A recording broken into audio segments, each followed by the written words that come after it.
परिचय कराते हैं आज के खास मेहमान से। 20 साल से भी कम उम्र में सबसे पहले इनकी दादी को उनके ही सुरक्षा गार्ड्स ने गोली मार दी और उसके बाद इनके पिता एक हिंसक हमले में मारे गए। तभी से ये कयास लगने शुरू हो गए कि ये राजनीति में कब आ रही हैं।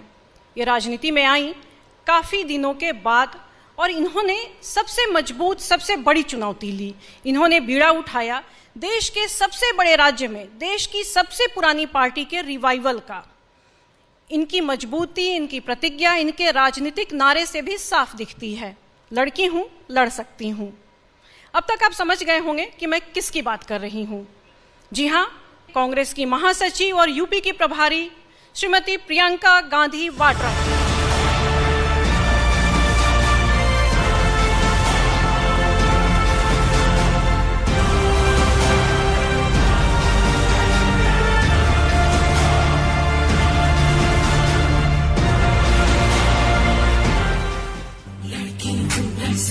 हर्ष होता है जब संकट होता है तो क्यों नहीं आते आपके पास? सिर्फ कांग्रेस आ रही है, सिर्फ कांग्रेस लड़ रही है। कोई कह रहा है हम गर्मी निकालेंगे, कोई कह रहा है हम चर्बी निकालेंगे। मैं कहना चाहती हूँ कि हम भर्ती निकालेंगे। मैं कर सकती हूँ। 4 सालों से क्या गन्ने की कीमत बढ़ाने का मौका नहीं मिला? मैं मर जाऊंगी, जान दे दूंगी, लेकिन इस भाजपा के साथ कभी मैं कोई मिलावट नहीं करूंगी।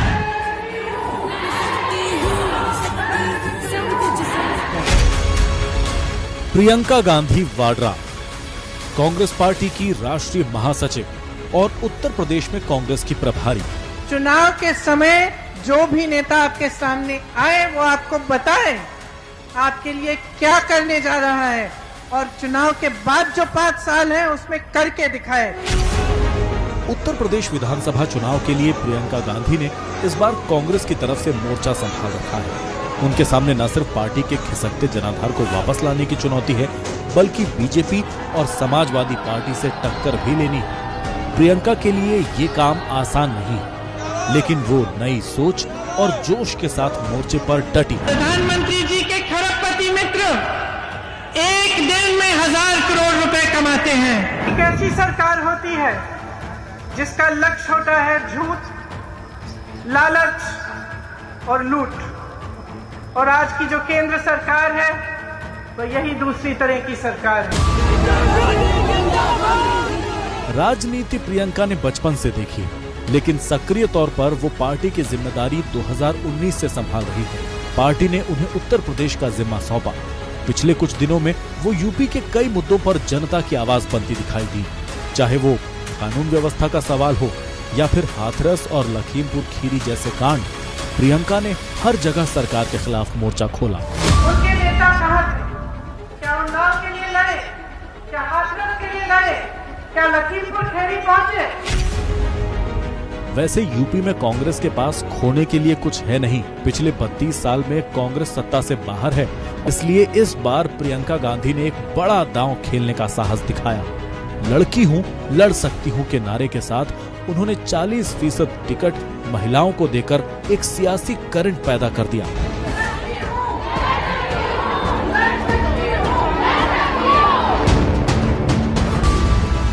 लेकिन प्रियंका जानती हैं कि यूपी में कांग्रेस की सूखी पड़ी जमीन पर हरियाली बोना आसान नहीं। करिश्मा करने के लिए या तो कोई मुद्दा या फिर किसी चेहरे का करिश्मा। प्रधानमंत्री जी के 2 हवाई जहाज के खर्चे में पूरा गन्ना का बकाया पूरा हो सकता था। अभी के हालात में सरकार के खिलाफ कांग्रेस के पास ऐसा कोई मुद्दा दिख तो नहीं रहा जो उलटफेर कर दे। तब प्रियंका अपने दम पर करिश्मा कर पाएंगी, यूपी में कांग्रेस का झंडा फिर से बुलंद कर पाएंगी। ये पहला मौका है जब प्रियंका गांधी वाड्रा किसी टीवी चैनल के न्यूज शो में इस तरह से आई हैं। प्रियंका जी, आपका बहुत बहुत धन्यवाद। आपने अपने इतने व्यस्त चुनावी कार्यक्रम में से समय निकाला और यहाँ पर आई। अब मैं आपको आमंत्रण देती हूँ कि आप मंच पर आएं और ये बताएं कि यूपी की जनता आपको वोट क्यों करे।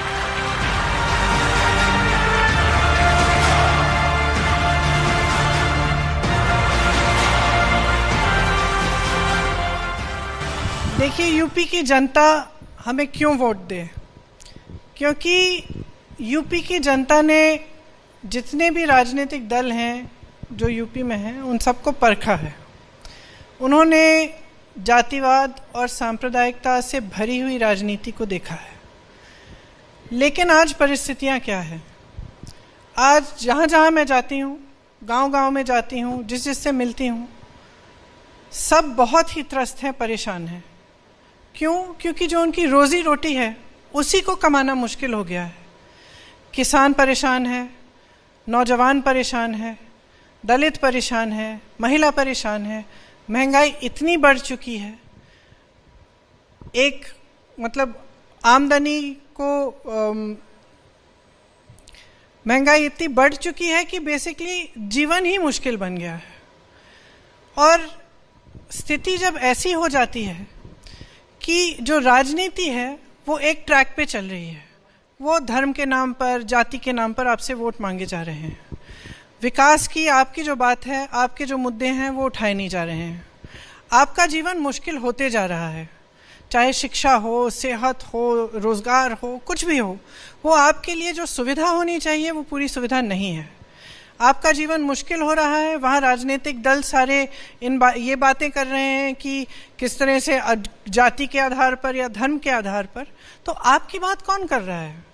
आपके जीवन को सुधारने की बात कौन कर रहा है? और क्या ये सही नहीं है कि राजनीतिक दल, राजनीतिक जो नेता हैं, उनका कुछ धर्म होता है जनता के प्रति? क्या ये सही नहीं है कि उनका धर्म यही है कि जनता की सेवा हो, कि जनता के लिए सुविधाएं बने, कि जनता का विकास हो, कि सिर्फ उनके गिने चुने जो उद्योगपति मित्र हैं उनका विकास होना चाहिए? तो कांग्रेस पार्टी क्या कह रही है? कांग्रेस पार्टी बार बार हर मंच से यही कह रही है कि देखिए, आपकी परिस्थितियां ठीक नहीं हैं। ये आप जानते हैं, हमसे अच्छी तरह जानते हैं, क्योंकि आप जी रहे हैं उन परिस्थितियों को। आप सुबह उठते हैं, रोजी रोटी कमाने की कोशिश करते हैं, हर तरह की मुश्किल आपके सामने है। लेकिन आज जो सरकार है उन समस्याओं का समाधान करने की कोशिश नहीं कर रही है। वो बड़े बड़े विज्ञापन आपको तो दिखा तो रहे हैं, कह रहे हैं कि बहुत विकास हुआ है। हाँ, थोड़ा बहुत राशन पहुंचा देते हैं, कहीं पे थोड़ी सी मदद कर लेते हैं, लेकिन आपको अपने पैरों पर खड़े करने का जो काम है उनका, वो क्यों नहीं हो रहा है? तो मैं बार बार कहती हूँ, हर मंच से कहती हूँ कि चुनाव के समय सही चर्चा होनी चाहिए, विकास की बात होनी चाहिए, आपको कैसे आगे बढ़ाएंगे, आपको कैसे सक्षम बनाएंगे, ये बात होनी चाहिए। और कांग्रेस पार्टी लगातार ये कह रही है। इसके लिए कांग्रेस पार्टी ने कुछ घोषणा पत्र भी निकाले हैं। एक खास शक्ति विधान जो खास महिलाओं के लिए, दूसरा जो भर्ती विधान है जो युवाओं के लिए है, और जो उन्नति विधान हमने रिलीज किया है। इसमें भी हम क्या कह रहे हैं? हम कह रहे हैं कि हम खोखले वादे नहीं कर रहे हैं। जो हम आपको बता रहे हैं वो सोच समझ के हमने पूरा खाका तैयार किया है। अगर हम कह रहे हैं कि 20 लाख हम रोजगार दिलवाएंगे, तो दूसरी पार्टियां भी कह रही हैं, आप हम पे भरोसा कैसे करेंगे? क्योंकि हम आपको दिखा रहे हैं कि ये 20 लाख रोजगार आएंगे कहाँ से, हम इनको क्रिएट कैसे करेंगे, जो खाली पद है कहाँ है, ये खाली पद कैसे भरे जाएंगे। और इसके साथ साथ जो भर्ती में इतनी सारी मुश्किलें आ रही हैं कि आप परीक्षाएं देते जा रहे हैं और आपके पास समस्या ही समस्या खड़ी हो रही है। इतने नौजवान हैं जो सालों इंतज़ार कर रहे हैं लेकिन उनको नौकरी नहीं मिल रही, उसका समाधान क्या है? तो हमने हर चीज़ को एकदम अच्छी तरह से एग्जामिन करके उसका रिसर्च करके लिखा है। हम ऐसी ही प्रतिज्ञाएं कर रहे हैं जिनको हम पूरा कर सकते हैं, और कई जगह जो प्रतिज्ञाएं हम कर रहे हैं वो हम कर भी चुके हैं पूरा। जिस तरह से छत्तीसगढ़ में हमने आवारा पशु का जो इशू उठाया है, उसके लिए एक पूरी योजना बनी है, उसके समाधान के लिए वहाँ पे बहुत कार्य किया है जो कि यहाँ नहीं है, और ये एक बहुत बड़ी समस्या है उत्तर प्रदेश में। इसी तरह से हर समस्या को लेके हमने जनता से चर्चा करके, हर जगह जाकर, हर ग्रुप से बात करके, हमने चर्चा करके इन घोषणा पत्रों में यही लिखा है कि हम क्या करना चाहते हैं, और आशा है कि हमें आप मौका देंगे कि हम आपको करके भी दिखाएं। प्रियंका जी, आपने अपना घोषणा पत्र जारी किया, बाकी पार्टियों के भी घोषणा पत्र आए हुए हैं, तो आपके घोषणा पत्र में ऐसी क्या बात है, ऐसी कौन सी अलग चीज है कि लोग आपके घोषणा पत्र को पढ़ के और आपको वोट दें?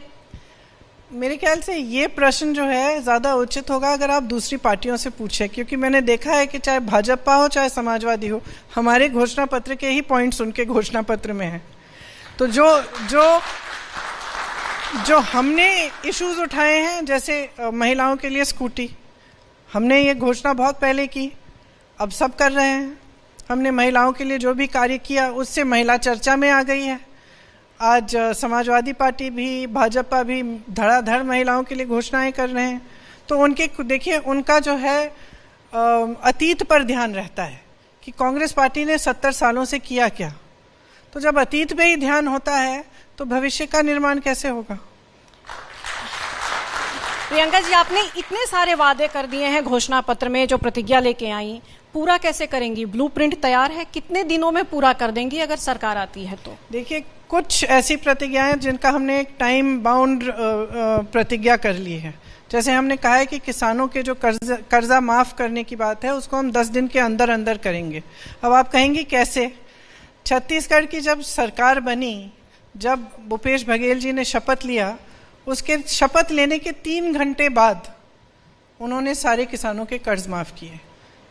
तो हम जो हमने कहा हमने किया, हम कह रहे हैं हम दोबारा करेंगे। प्रियंका जी, आपने एक नया कॉम्बिनेशन बनाया है, MY कॉम्बिनेशन, नया, महिला और यूथ। आप उनके लिए अलग से एजेंडा लेकर भी आई। आपको लगता है कि जब ऐसा माहौल है, राजनीतिक माहौल जहाँ पे पोलराइजेशन हो रहा है, हिंदू मुसलमान की बात हो रही है, मंदिर मस्जिद की बात हो रही है, 80-20 की बात हो रही है, जिन्ना की बात हो रही है, बहुत सारी इस नैरेटिव्स के बीच में क्या आपका MY कॉम्बिनेशन आपको यूपी में कोई फ़ायदा दिला पाएगा? देखिए, मेरा फ़ायदा यूपी में ये सवाल नहीं है इस कॉम्बिनेशन का। यूपी का फ़ायदा होगा कि नहीं, यूपी की जनता का फ़ायदा होगा कि नहीं। ठीक है, मान लो आज किसी को समझ में नहीं आई ये बात, एक ना एक दिन आएगी। और इसलिए आएगी क्योंकि परेशानियां बहुत ज़्यादा हैं, संकट बहुत ज़्यादा है। और ये मैं नहीं कह रही हूँ, ये पूरी जनता कह रही है। जिस के घर में जाओ उसके घर में संकट है, संघर्ष है। अब इस संकट और संघर्ष को दूर करने वाली जो राजनीति है वो सिर्फ और सिर्फ विकास की राजनीति हो सकती है, और इसमें महिला और युवा सबसे महत्वपूर्ण है। आज जितनी बेरोजगारी उत्तर प्रदेश में है, आप देखिए 12 लाख पद खाली हैं, 5 साल से क्यों नहीं भरे? क्योंकि आप छूट दे रहे हैं, पब्लिक छूट दे रहे हैं। पब्लिक पूछ नहीं रही है ना 5 साल बाद आपने किया क्या। आपने कहा कि आप रोजगार देंगे, बार बार आप दोहरा रहे थे चुनाव के समय, क्या किया आपने? तो 12 लाख पद 5 साल बाद खाली क्यों है, इसका जवाब दीजिए। सिंपल सी बात है, बेरोजगार नौजवान पढ़े हैं पूरे प्रदेश में, पद खाली हैं, तो पद क्यों नहीं भरे? तो मतलब आपको उम्मीद है कि जैसे दूसरी पार्टियों का MY कॉम्बिनेशन उनको जीत दिलाता रहा है, तो आगे चल के ये वाला MY कॉम्बिनेशन भी आपको जीत दिलाएगा? मैं थोड़ा एक अलग चीज कह रही हूँ। मैं ये नहीं कह रही कि मुझे इस कॉम्बिनेशन पे जीत दिलाने की बात नहीं कह रही। मैं कह रही हूँ इस कॉम्बिनेशन पर अपने प्रदेश को आप सक्षम बनाइए, अपने प्रदेश को आगे बढ़ाइए। मैं जीतूं मैं हारूं इससे कोई फर्क नहीं पड़ता। फर्क इससे पड़ेगा कि आपके प्रदेश में कैसी राजनीति चल रही है, और जो राजनीति आज चल रही है उससे आपको बहकाया जा रहा है, गुमराह किया जा रहा है। इससे आपका पेट नहीं भरेगा। प्रियंका जी, अगला सवाल लेते हैं। पंकज झा का सवाल है। प्रियंका जी, 2012 में कांग्रेस 17 में माफ करिएगा, कांग्रेस और समाजवादी पार्टी का गठबंधन था। आपके, राहुल जी के और अखिलेश यादव के बड़े अच्छे रिश्ते रहे हैं, सब जानते हैं इस बात को। लेकिन आपने ही पहली बार मोर्चा खोला जब आपने कहा कि ग्राउंड में ना सिर्फ आप ही दिखती हैं बीजेपी के खिलाफ, वो नहीं दिखते हैं। मैंने मोर्चा नहीं खोला, मैं सच कह रही थी। मेरी बात तो सुनिए, मेरे सवाल पूरा हो जाए। आपने पहली बार अखिलेश यादव के खिलाफ बोला, फिर उसके बाद भी बोला जब फ्लाइट में आप उनका आमना सामना हुआ। बिल्कुल उनके खिलाफ नहीं बोला उस समय, बिल्कुल नहीं बोला। मैंने तो उनके साथ मजाक किया, हम हंसे दोनों अच्छी तरह से। हमने एक दूसरे से हम मिले, हंसे, मैंने थोड़ा सा मजाक कर दिया, हंसे, बस। तो फिर बिल्कुल उनकी बुराई नहीं की। फिर एक सवाल आया, उसके जवाब में आपने कहा कि चुनाव के बाद में हो सकता है कि गठबंधन हो जाए, तो इसको हम कैसे समझें? देखिए, चुनाव के बाद जो परिस्थितियां आएंगी उस समय हम निर्णय लेंगे कि क्या करना है। और ये मैं इससे पहले नहीं कहना चाहती कि क्या करेंगे क्या नहीं करेंगे, देखते हैं चुनाव में क्या होता है, उसके बाद देखते हैं। लेकिन जहाँ तक आपने, चाहे योगी जी हो, चाहे अखिलेश जी हो, चाहे मायावती जी हो, मैं उनका अपनी जगह में आदर करती हूँ। मैं उनकी बुराइयाँ क्यों करूँ? मैं तो उनकी राजनीति की बुराइयाँ करती हूँ। क्योंकि मुझे उनकी राजनीति नहीं भाती। मुझे नहीं लगता कि जनता आगे बढ़ सकती है इस तरह की राजनीति से। आपने जो 40% टिकट्स का अनाउंस किया महिलाओं के लिए, ये मेरा भी मानना है, ये मेरा भी निजी मत है कि अगर इसको आपकी मदर मिसेस गांधी ने लागू कर दिया होता, मायावती जी ने कर दिया होता, सुषमा जी कर गई होती, या कोई भी महिला नेत्री करती, दिस शुड बी सपोर्टेड। 10-15 साल बाद का हम भारत देखें तो ये बड़ा अच्छा पॉजिटिव दिखता है। Thank you. बट जो सवाल संगीता जी कर रही थी उसमें मैं कॉमा लगा के एक चीज़ जोड़ना चाहता हूँ कि आप देख रहे हैं देश में राजनीति हिजाब को लेके हो रही है, बुरखे को लेके हो रही है। आपको लगता है कि इन चीज़ों को लेकर के आप उस तरह की राजनीति को तोड़ पाएंगी, अपना रास्ता बना पाएंगी उत्तर प्रदेश में? तोड़ना पड़ेगा, क्योंकि जिस दिशा में देश जा रहा है वो सही नहीं है। और जब राजनीति का मकसद यही होता है कि सत्ता में रहना है और लोगों के जज्बातों का इस्तेमाल करके सत्ता में, किसी भी हालत में सत्ता में रहना है, तो देश आगे नहीं बढ़ सकता। इसीलिए हमें इस तरह की राजनीति को तोड़ना पड़ेगा। और जब मैं महिलाओं की बात करती हूँ, क्यों करती हूँ? क्योंकि सबसे पहले तो महिला का अधिकार है। हर घर में कम से कम 2-3 महिलाएं हैं, आधी आबादी महिलाएं हैं, तो क्या उनका अधिकार नहीं है कि राजनीति में भी उनकी भागीदारी हो? क्योंकि आज जैसे आप देख रहे हैं कितना अत्याचार है महिलाओं पे, जहाँ जहाँ आप जाते हैं। उत्तर प्रदेश में तो हद से भी ज़्यादा। अब आप कह रहे हैं कि महिला सुरक्षित है, रोज़ रोज़ अत्याचार हो रहा है, तो इसको रोकने का क्या तरीका है? अगर महिलाएं ज़्यादा राजनीति में आएँ, आगे बढ़ें, उन सत्ता अपने हाथों में लें। आप देखिए जैसे उन्नाव में जो हमारी प्रत्याशी हैं, उनको, उनकी बेटी को जो हुआ, क्यों हुआ? किसने किया? इसलिए हुआ क्योंकि जो करने वाला था, जिसने अत्याचार किया, उसके हाथों में सत्ता थी। फिर उसी सत्ता ने उसको बचाया, उसका संरक्षण किया। तो मैं उनसे कह रही हूँ, सत्ता अपने हाथों में लो, फिर देखते हैं कौन आपको दबाएगा।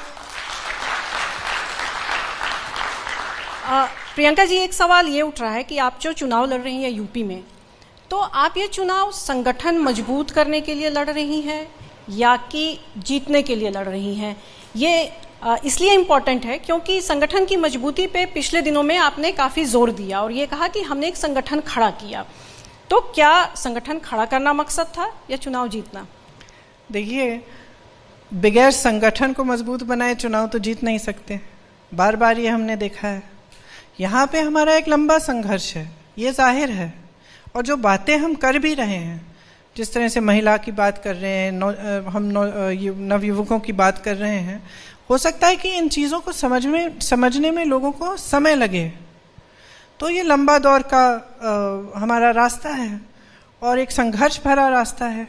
और इस संघर्ष में जो पहला स्टेप था वो यही था कि हम अपने संगठन को मजबूत करें, क्योंकि जब मैं यहाँ 2 साल पहले आई तो बहुत ही दुर्बल था हमारा संगठन।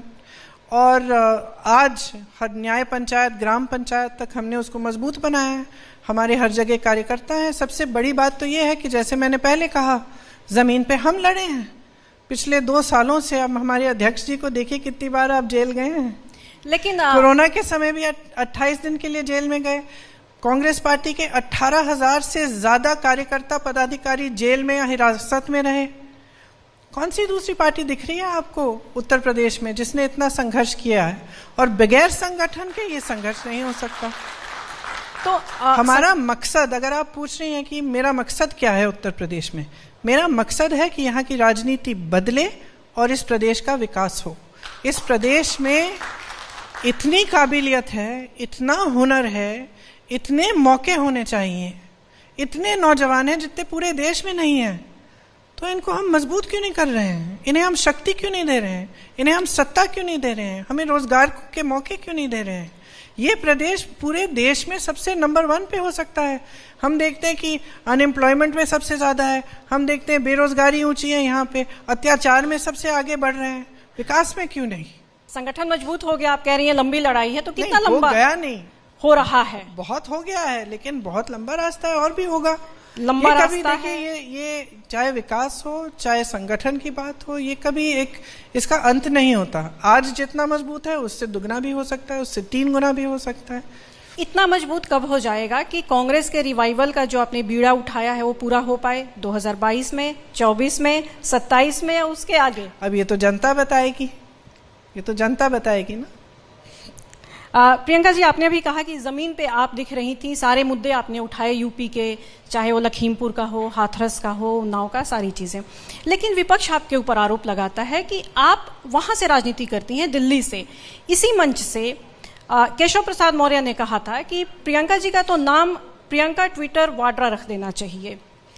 एक प्रधानमंत्री थी इंग्लैंड की, मार्गरेट थैचर, उनने कहा था कि जब राजनीतिक मुद्दों का जवाब नहीं होता तभी निजी हमला किया जाता है। और रही बात कि मैं कहाँ रहती हूँ, सितंबर में मैं यहाँ आ गई थी लखनऊ में, ज़्यादातर मैं लखनऊ में ही रहती हूँ। अब हाँ, थोड़ा कोरोना हुआ और ज़्यादा पश्चिमी यूपी में ज़्यादा दौरे लगाने पड़ रहे हैं, तो थोड़ा पिछले दिनों में मेरा बेस शिफ्ट हुआ है, लेकिन मैं तो यहीं रहती हूँ और यहीं रहूँगी। चुनाव के बाद भी कहीं जाने नहीं वाली हूँ। एक और आपके ऊपर बल्कि मैं मिस कर रही थी। आज जब मैं कुछ दिनों बाद लखनऊ आई तो मुझे लग रहा था काफ़ी, मतलब मैं मिस कर रही थी कि मैं बहुत दिनों से नहीं। एक और आपके लिए टिप्पणी की थी एक नेता ने कि प्रियंका जी कह रही हैं कि लड़की हूँ, लड़ सकती हैं, नारा दे रही हैं, लेकिन उन्हें लड़की और महिला का फर्क समझा के ये बात कही थी। कोई पुरुष नहीं समझा सकता ये फर्क, और अगर किसी महिला को समझाने की कोशिश की तो उनको खुद पता चल जाएगा।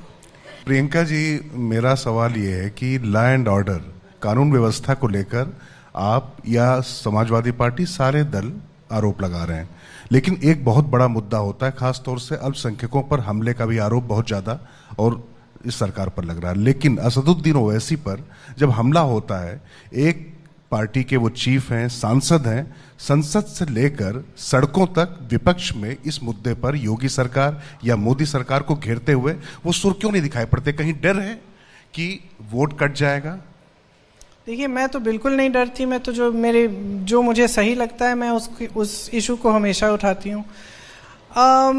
रही बात लॉ एंड ऑर्डर की, देखिए मैंने बहुत देखा है, बहुत राजनीतिक दल कहते हैं लॉ एंड ऑर्डर की बात करते हैं, चर्चा करते हैं, खासतौर से भाजपा जो कहती है कि लॉ एंड ऑर्डर को लेकर उत्तर प्रदेश में खूब बड़ी चर्चा करके कि यहाँ पे हमने लॉ एंड ऑर्डर को ठीक किया है।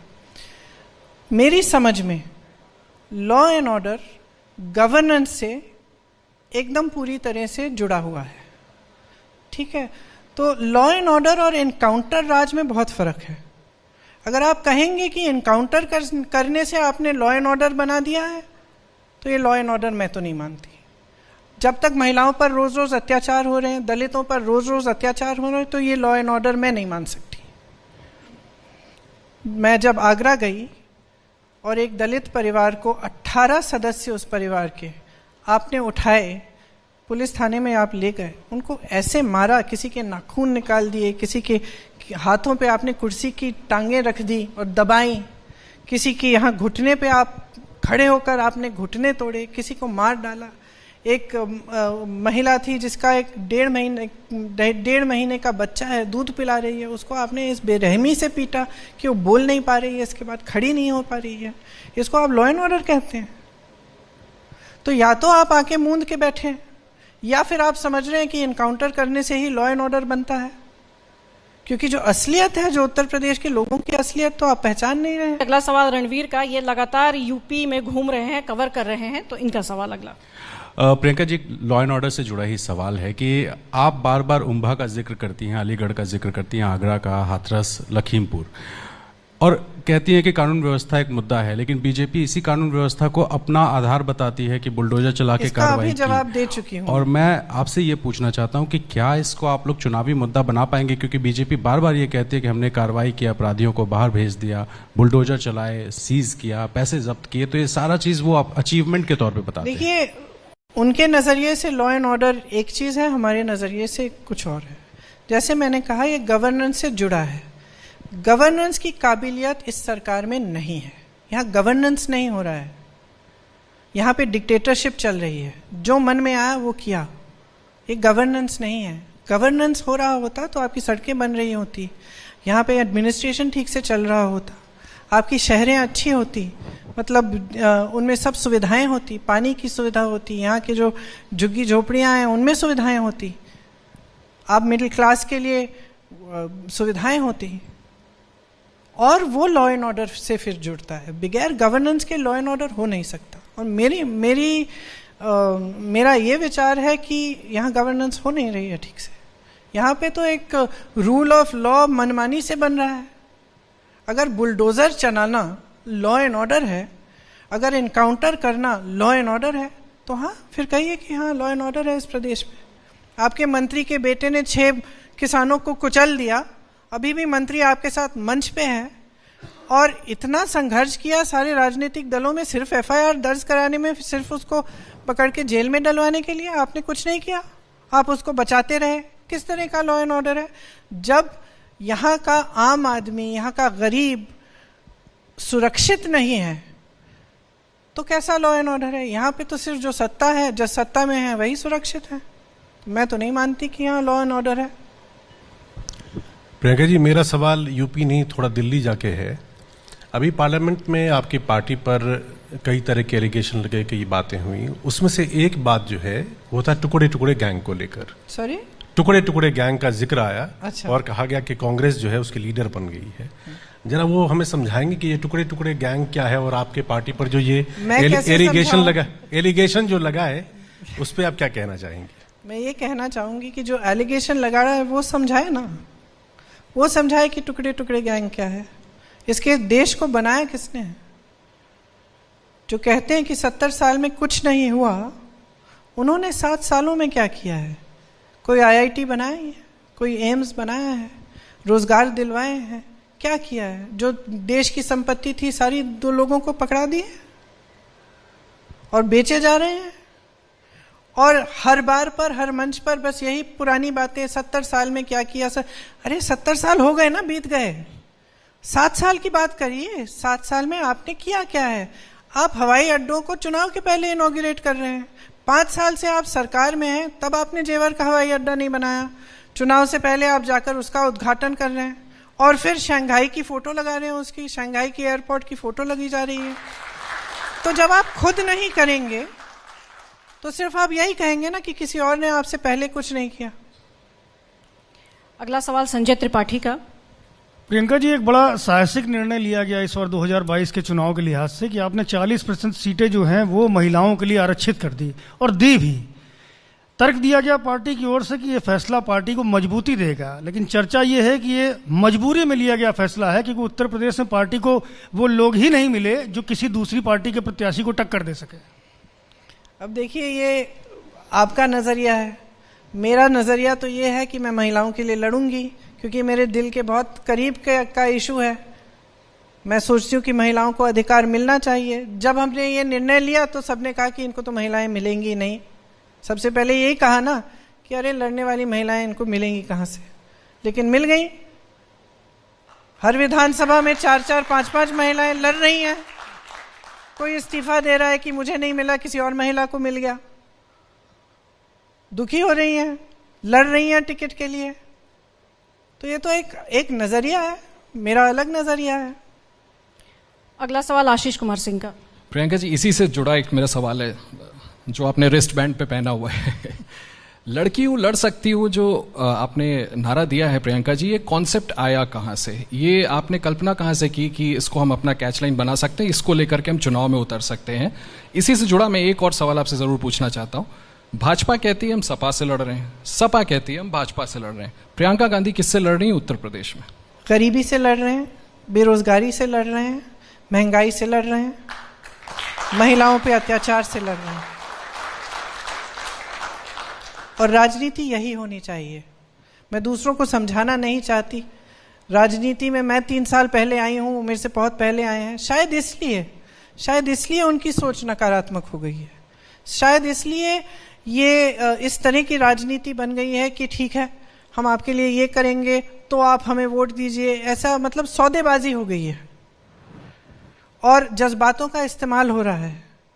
धर्म की बात हो रही है, जाति की बात हो रही है। अच्छा, पहला सवाल आपने क्या पूछा था? Wrist band. देखिए, एक्चुअली ये जो स्लोगन है ये 2 साल पहले ही बन गया था।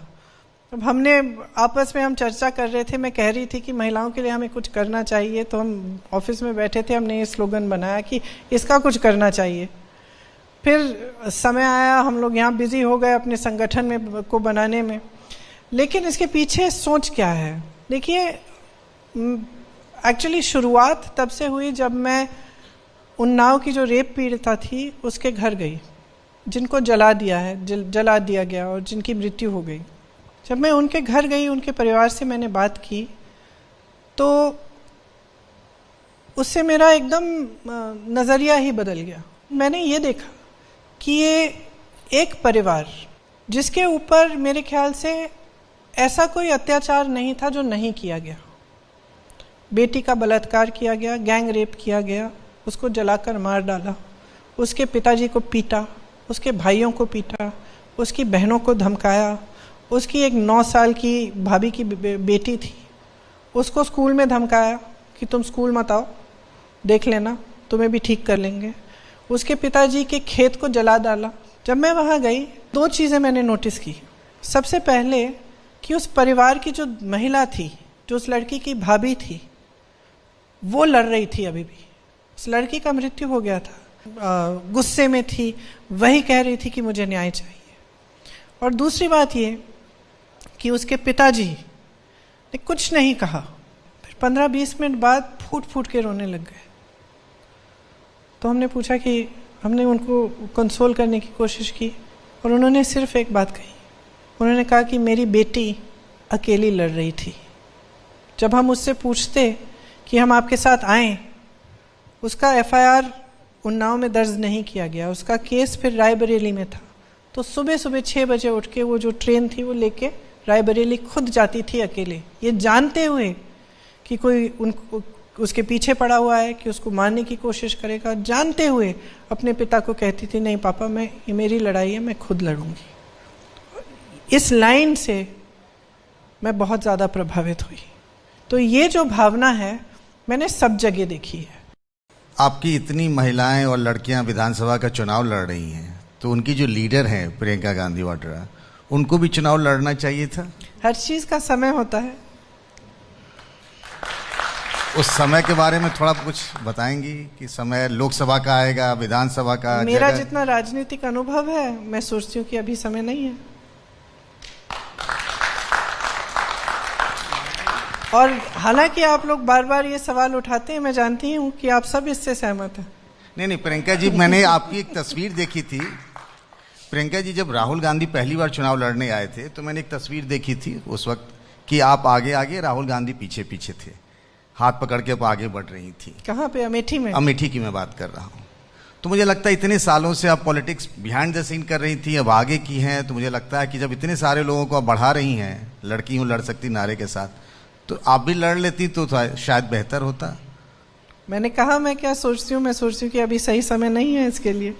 लड़ूंगी ज़रूर, समय आएगा। प्रियंका जी, आपने जो कहा कि राजनीतिक फैसला होगा, समय आएगा तो लड़ूंगी, एक सवाल मेरे मन में आया कि जब कोई राजनीतिक फैसला लेना होता है, ऐसी सिचुएशन होती है जहाँ पे आपको मशवरे की ज़रूरत हो, सलाह की ज़रूरत हो, तो परिवार में किससे सलाह लेती हैं? सोनिया जी के पास जाती हैं या कि राहुल जी से लेती हैं? दोनों से। दोनों से? दोनों से बराबर? हाँ, बराबर, तकरीबन बराबर ही। डिपेंड्स, मैं महिला हूँ तो कभी कभी अगर मैं हाँ चाहती हूँ तो मैं जानती हूँ कहाँ से मिलेगा। वो कहाँ से मिल जाता है और वो कहाँ से मिलता है ज़्यादा? डिपेंड्स, इशू क्या है उस पे डिपेंड करता है।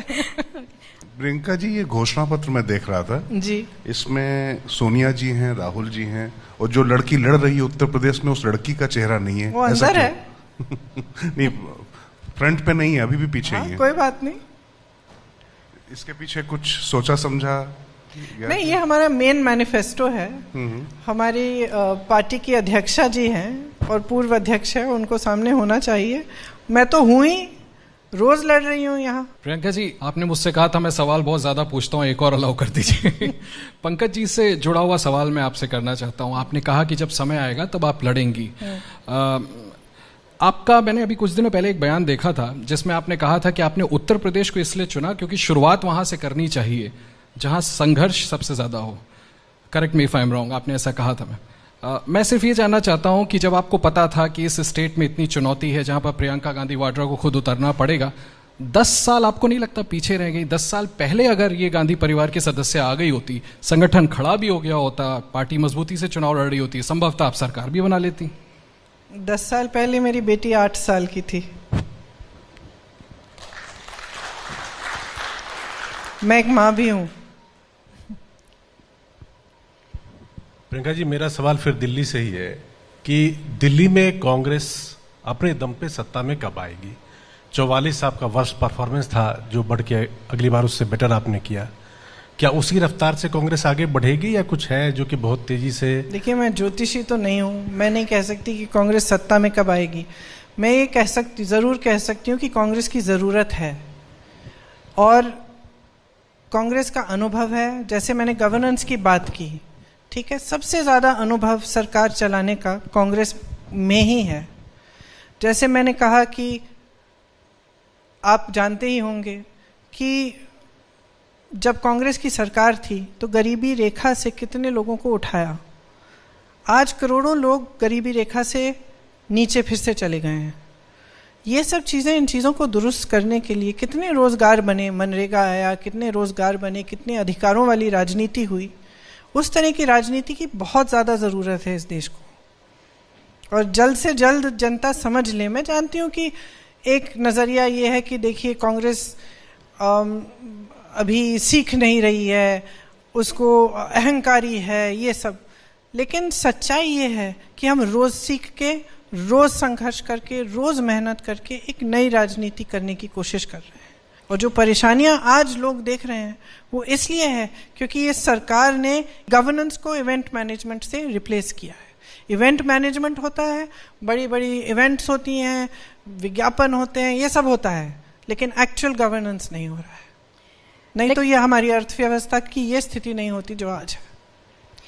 लेकिन प्रियंका जी, आप वादा कर रही हैं महिलाओं से, बाकियों से कि आप ये सत्ता में आएंगी तो देंगी, लेकिन बीजेपी कह रही है कि वो तो ऑलरेडी दे रही है, योजनाओं का लाभ मिल रहा है, चाहे वो राशन की बात हो, उज्ज्वला योजना हो। मैं एक नौजवान से मिली थी इसी भर्ती की जो प्रक्रिया है इसके बारे में। उसने एग्ज़ाम दिया था 2-3 बार, उसकी उम्र भी 28 साल हो गई थी। उसने मुझे कुछ कहा, उसने कहा, दीदी क्या राशन से हम सक्षम बन पाएंगे? क्या सिर्फ राशन मिलने से हम अपने जीवन का भविष्य मजबूत बना सकते हैं? मैं नहीं कह रही हूँ कि बुरी बात है, अच्छी बात है, लेकिन उससे क्या लोगों का विकास हो रहा है? विकास क्या होता है? विकास में योजनाएं इसलिए बनती हैं कि लोगों को अपने पैरों पे खड़ा होने का मौका मिले। इसी से जुड़ा हुआ एक सवाल है, आप पूजा पाठ करती हैं?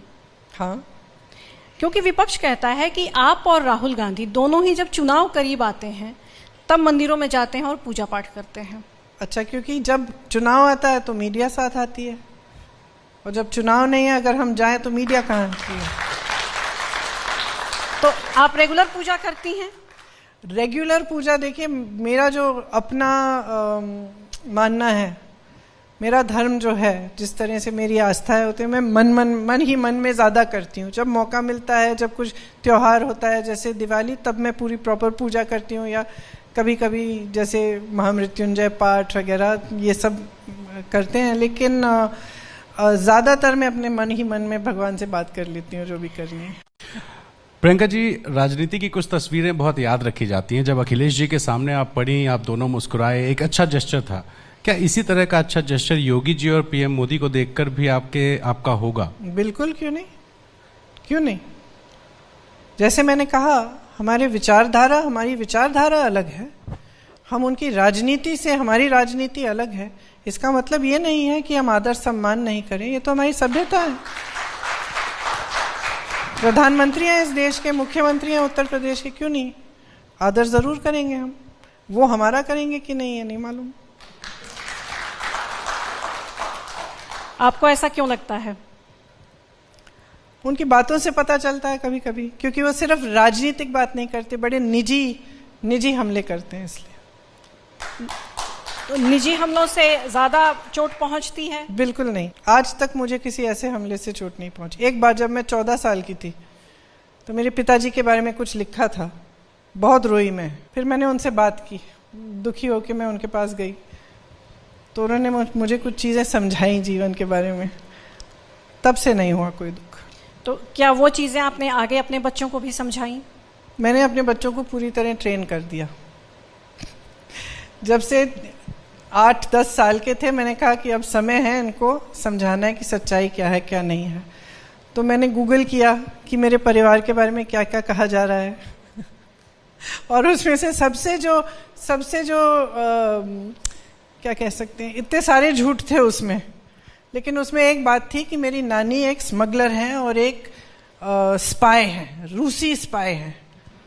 तो मैंने कहा वाह, अब मेरी नानी को उन्होंने देखा हुआ है, वो टिपिकल जो इटालियन महिला, जैसे हमारी यहाँ दादियाँ नानियाँ होती हैं, बिल्कुल वैसे ही अपने कपड़े खुद धोएं, अपने खाना खुद पकाएं, साइकिल से जाके दुकान जाके अपनी सब्जियां खरीद के लाएं, घर एकदम साफ रखती थी, एकदम जो एकदम नानी होती है वो सिंपल। और तो उन्होंने देखा था, तो मैंने कहा देखो ये क्या लिखा है तुम्हारी नानी के बारे में, पर नानी, उनकी पर नानी के। इतना हंसे तो उस बात से उनको समझ में आ गया कि जो पढ़ रहे हैं और जो लिखा जा रहा है उनके परिवार के बारे में, उससे काफी अलग सत्य है। जो आपके पुराने नेता हैं वो पार्टी छोड़ के क्यों जा रहे हैं? पिछले दिनों में आरपीएन सिंह गए और उन्होंने ये कहा कि ये पहले वाली कांग्रेस नहीं रही। ऐसा क्या फर्क आ गया है? जो जाता है उसके लिए तो मैं बोल नहीं सकती, क्योंकि उसके मन में क्या है, उसकी निजी परिस्थितियां क्या हैं, राजनीतिक परिस्थितियां ये है वही जानते हैं। मैं इतना कह सकती हूँ कि आज जिन परिस्थितियों में हम लड़ रहे हैं उसके लिए हिम्मत चाहिए, और हो सकता है कि कहीं पे हिम्मत हार जाते हैं। दूसरा, हमारी जो विचारधारा है उसके प्रति कमिटमेंट की ज़रूरत है। अब आज आप 30 साल से कांग्रेस में हैं और अचानक आप भाजपा में चले गए, तो आपकी विचारधारा क्या है? कांग्रेस की विचारधारा है या भाजपा की विचारधारा है? दोनों तो हो नहीं सकते। तो इसका मतलब है कि पहले से, या तो पहले से आपको भाजपा की विचारधारा भाई हुई थी। पार्टी को, कांग्रेस को नया अध्यक्ष कब मिलने वाला है और क्या राहुल गांधी अध्यक्ष बन रहे हैं?